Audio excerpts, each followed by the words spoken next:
The first thing I heard wasn't the splash. It was the cry that followed. Faint, fragile, human. I was standing on my porch, holding a cup of tea that had long gone cold, when I saw the car, a silver sedan I knew too well, tear down the dirt road toward Lake Hanford. No one drove that fast here. Not in this kind of silence.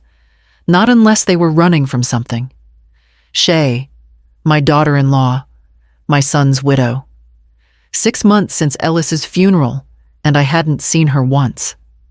No visits, no calls, just paperwork and polite replies from her lawyer. I almost thought she'd disappeared for good, but there she was, her car fishtailing near the water tires, throwing up mud.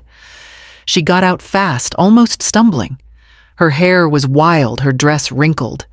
She opened the trunk and dragged out something heavy, a suitcase, brown leather, the kind you don't see much anymore.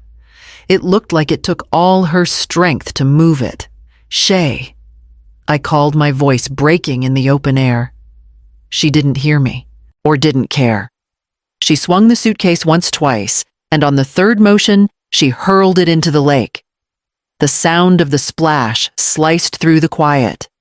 For a moment, the suitcase floated spinning before it began to sink. Then she was gone, back in the car.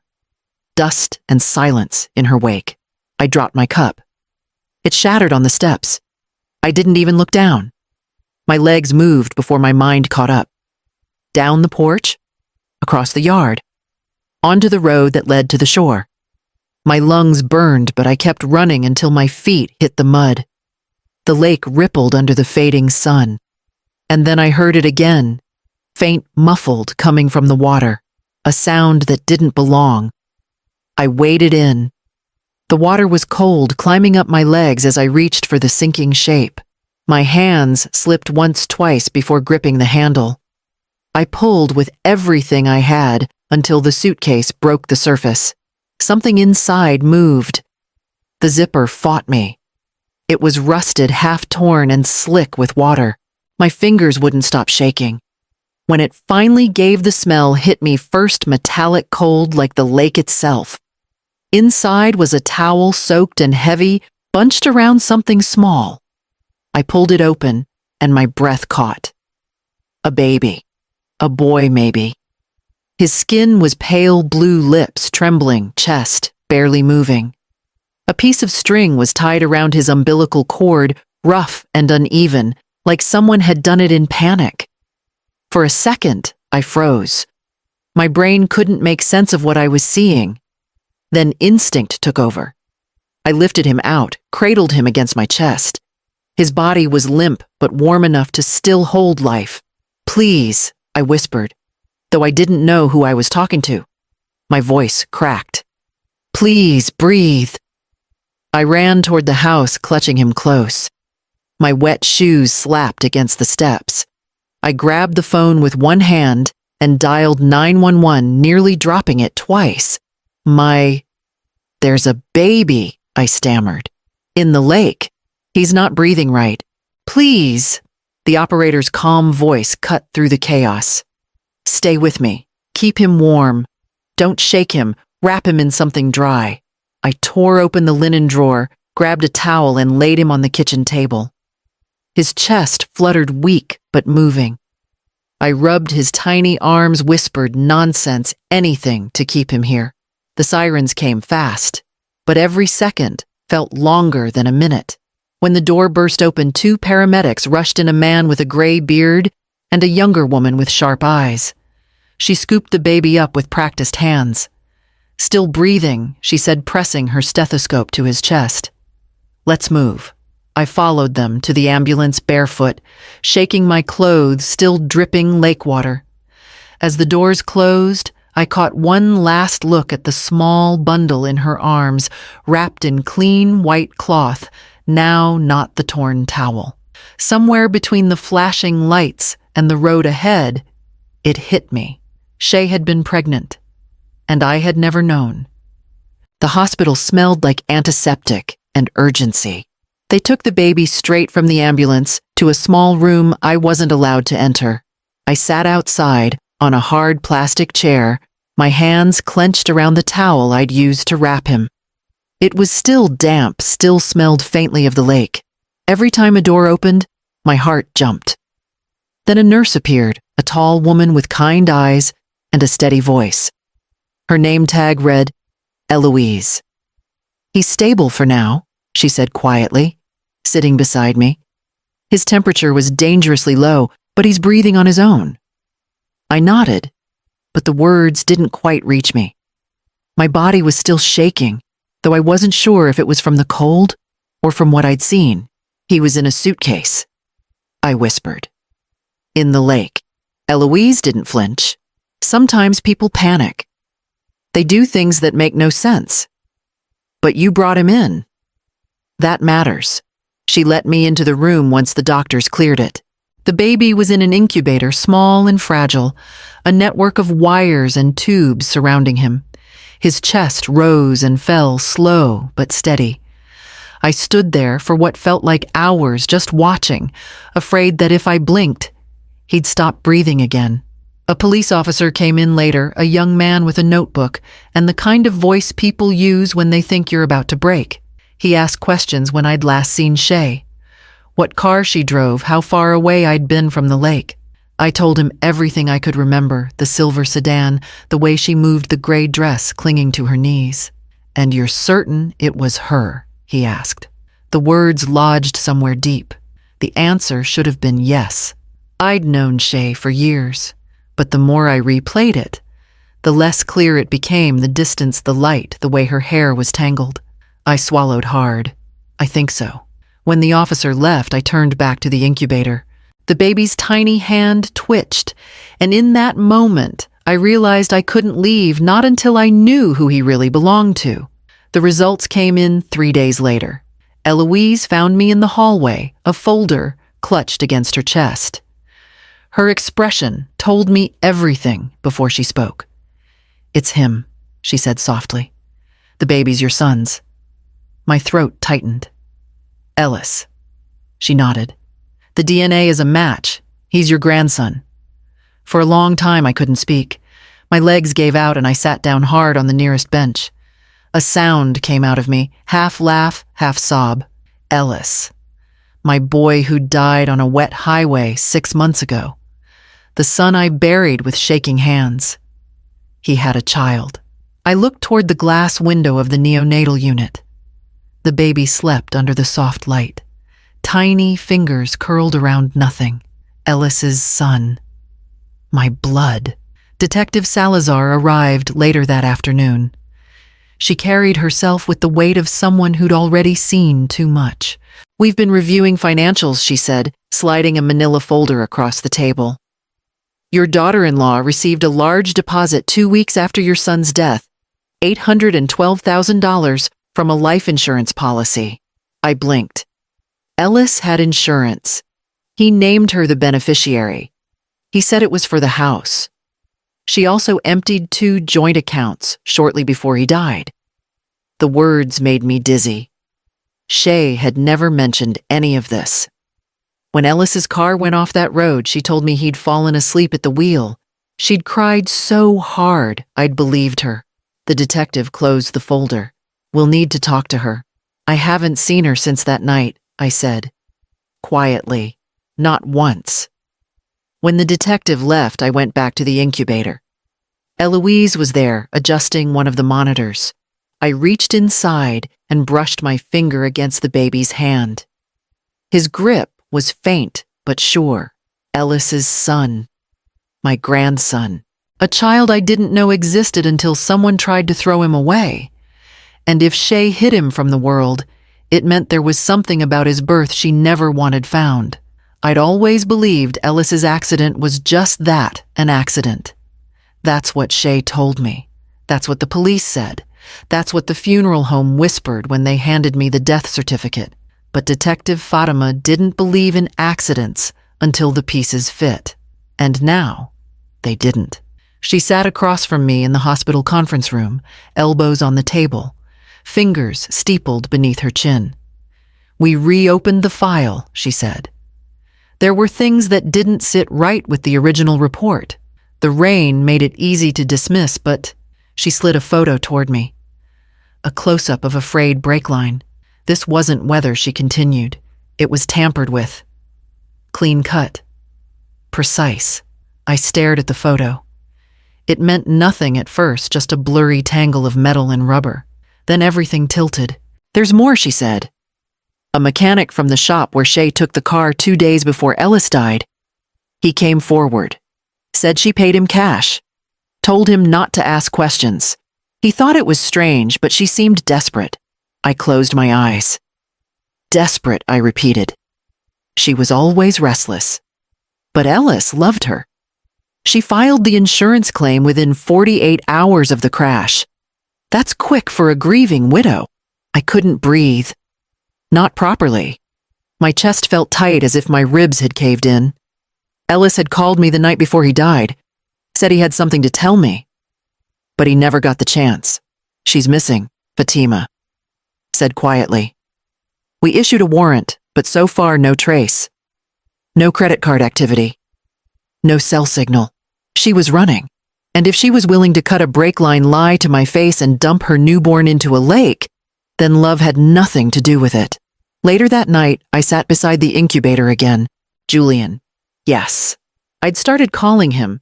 That moved his arms slowly in his sleep. A boy who had survived in spite of everything. I reached for his hand. And that's when the hospital phone rang. The call came just after midnight. I almost didn't answer. The number flashed unknown, and for a moment, I thought it was another hospital alert about the baby. But when I pressed the phone to my ear, the voice that came through wasn't calm or professional. It was sharp, familiar, Marla Shea said. My hand went cold around the receiver. "Where are you? Doesn't matter. What matters is that you have something that belongs to me." Her tone was steady, too steady. "The baby." I stayed quiet long enough to steady my breath. "You think you can keep it? Raise him like nothing happened. You don't even know what you've started," she said. The sound of traffic bled through the line horns, wind a car door closing. She was somewhere crowded, but hiding in plain sight. "He's my grandson," I said. "You left him to die." "I changed my mind," she snapped. "People make mistakes. I was scared, that's all. But he's mine, and I want him back." Something inside me hardened. I reached for the small tape recorder the detective had given me after our last meeting. I clicked it on and kept my voice low. "You killed my son. You took everything from him." A short laugh echoed through the speaker. "You don't know what you're talking about." Then after a pause, quieter. "Bring the baby to the old warehouse by the lake. Midnight tomorrow. Come alone. If I see anyone else, I disappear, and you'll never see him again." The line went dead. I sat there in the dark kitchen, the hum of the refrigerator filling the silence.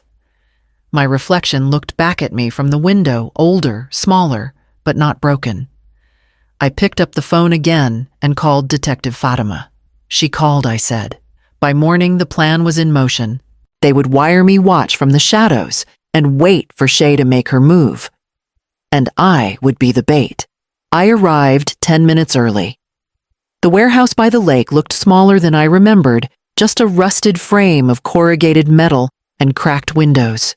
I parked where they told me far enough to seem alone, but close enough for them to see everything. The mic taped under my collar itched against my skin.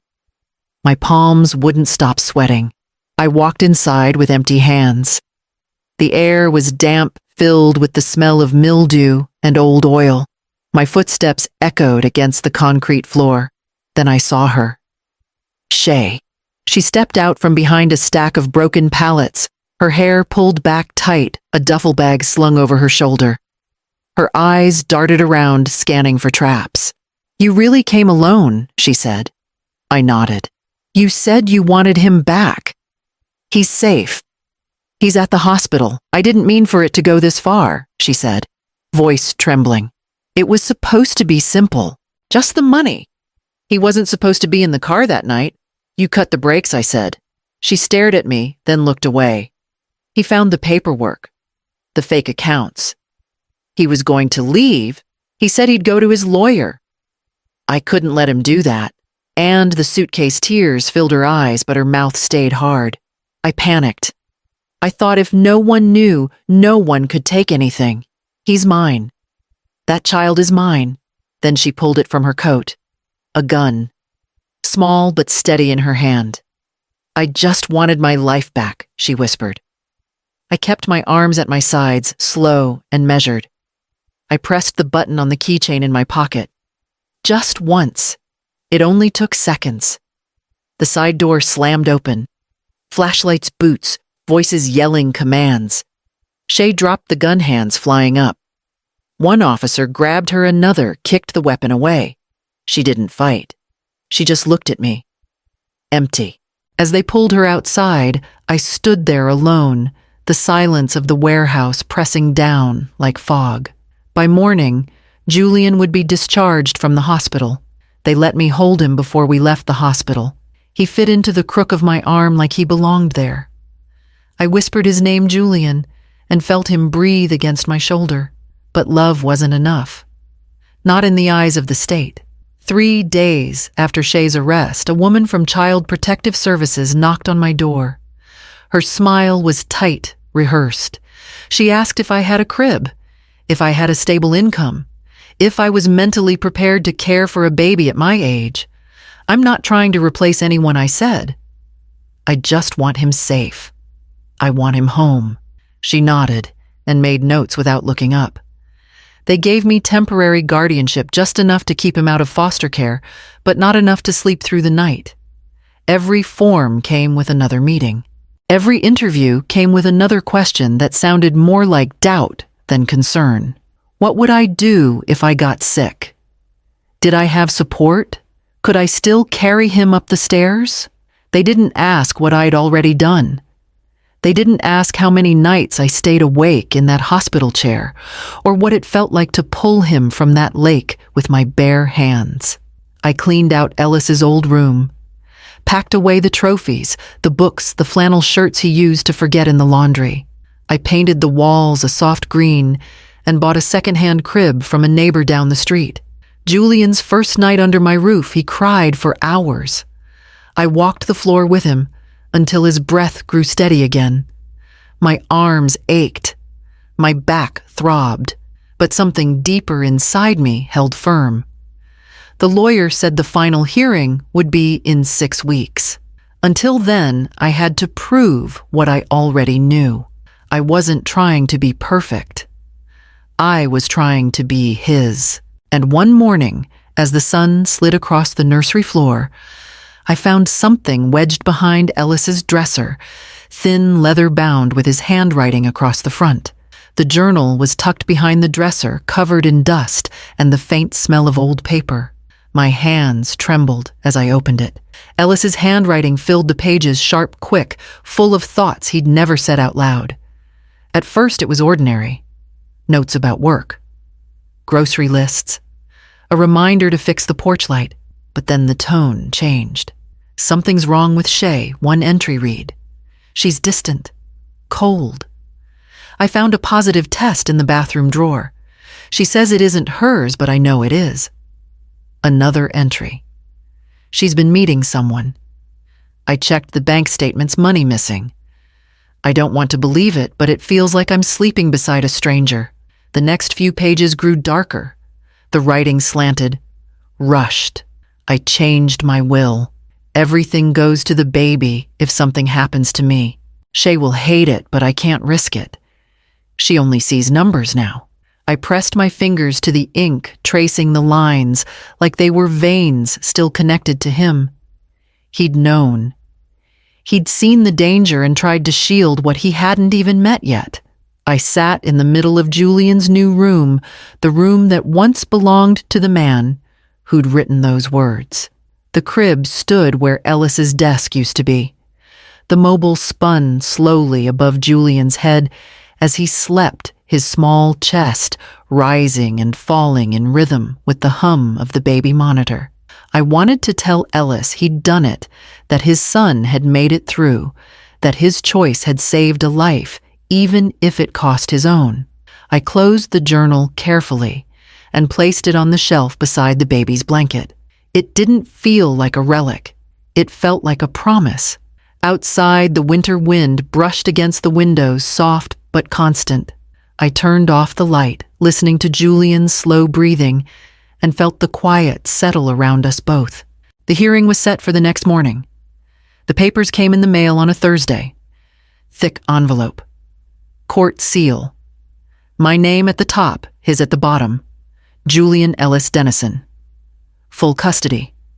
No more visits from caseworkers. No more whispered evaluations or uncertain smiles. Just mine. Fully, finally. 6 months had passed since that night at the lake. He was stronger now. He could sit up with a wobble-babble nonsense at his stuffed rabbit and reach for me with both arms when I walked into the room. He laughed when the floor creaked beneath my steps, as if even the house had become something worth knowing. The nursery, once filled with silence, now carried a pulse. Wind chimes outside the window. A soft whir from the monitor. The scrape of board books on the floor. I moved slower than I used to, but everything in me moved toward him. That morning, I wrapped him in Ellis's old blanket, the one with faded stars stitched into the corner. Julian grabbed the edge and shoved it into his mouth, drooling with contentment. I held him close and sat by the window as sunlight crept across the rug. The trial had ended quickly.